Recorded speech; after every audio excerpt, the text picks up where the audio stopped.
மான் பாலூட்டி வகையைச் சேர்ந்த இரட்டைப்படை குழம்பிகள் வரிசையைச் சேர்ந்த ஒரு காட்டு விலங்கு. அறிவியலில் மான் இனத்தை செர்விடே என்பர். இவை இலைத்தழைகளை உண்ணும் இலையுண்ணி விலங்காகும். மான் ஆடு மாடுகள் போல உண்ட உணவை இருநிலைகளில் செரிக்கும் அசை போடும் விலங்குகள் வகையைச் சேர்ந்தது. மான்கள் உலகில் ஆஸ்திரேலியாவும் அண்டார்டிகாவும் தவிர மற்ற எல்லா இடங்களிலும் வாழ்கின்றன. பார்ப்பதற்கு மிகவும் சாதுவாக இருக்கும்.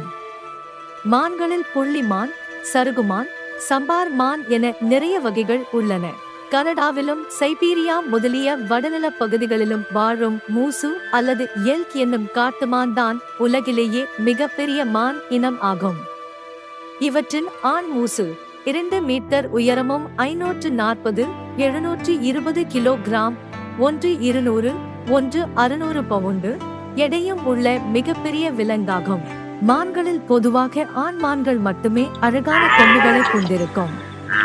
கொம்புகள் கிளைத்து இருப்பதால் ஆண்மானுக்கு கலை என்று பெயர், பெண்மானுக்கு சிறிய கொம்புகளோ அல்லது அவை இல்லாமலோ இருக்கும். பெண்மானுக்கு பிணை என்று பெயர். மானின் குழந்தைக்கு, குட்டிக்கு மான்மரி என்று பெயர். இந்தியாவில் நிறைய மலைப்பகுதிகளில் பல வகையான மான்கள் காணப்படுகின்றன.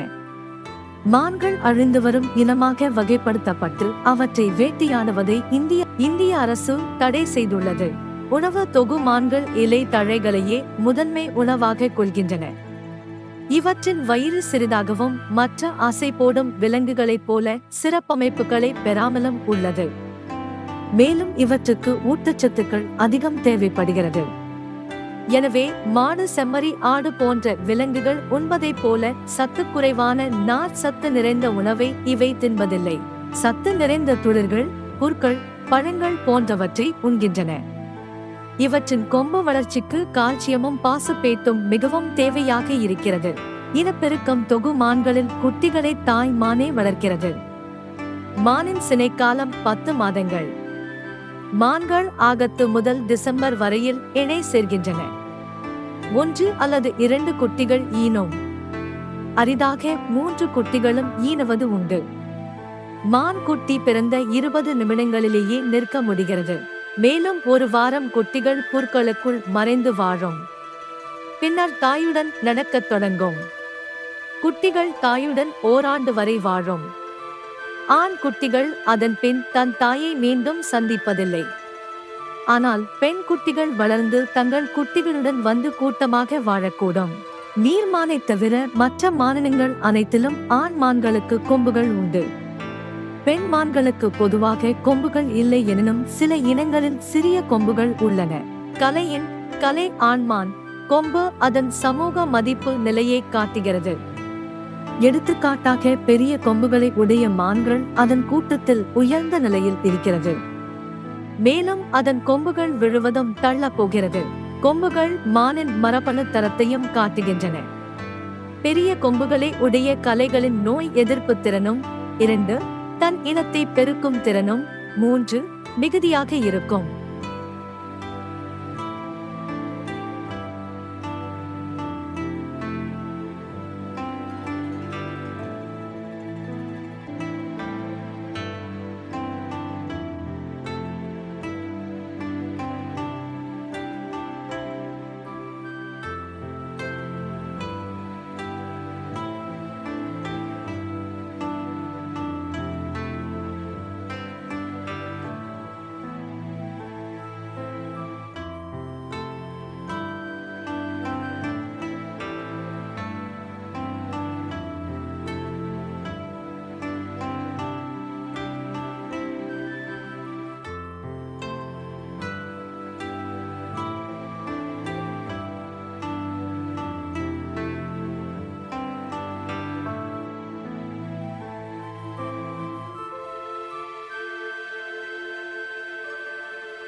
இந்த வீடியோ உங்களுக்கு பிடித்திருந்தால் லைக் பண்ணுங்க, ஷேர் பண்ணுங்க, சப்ஸ்கிரைப் பண்ணுங்க. If you like this video, then like, subscribe and share. Thank you.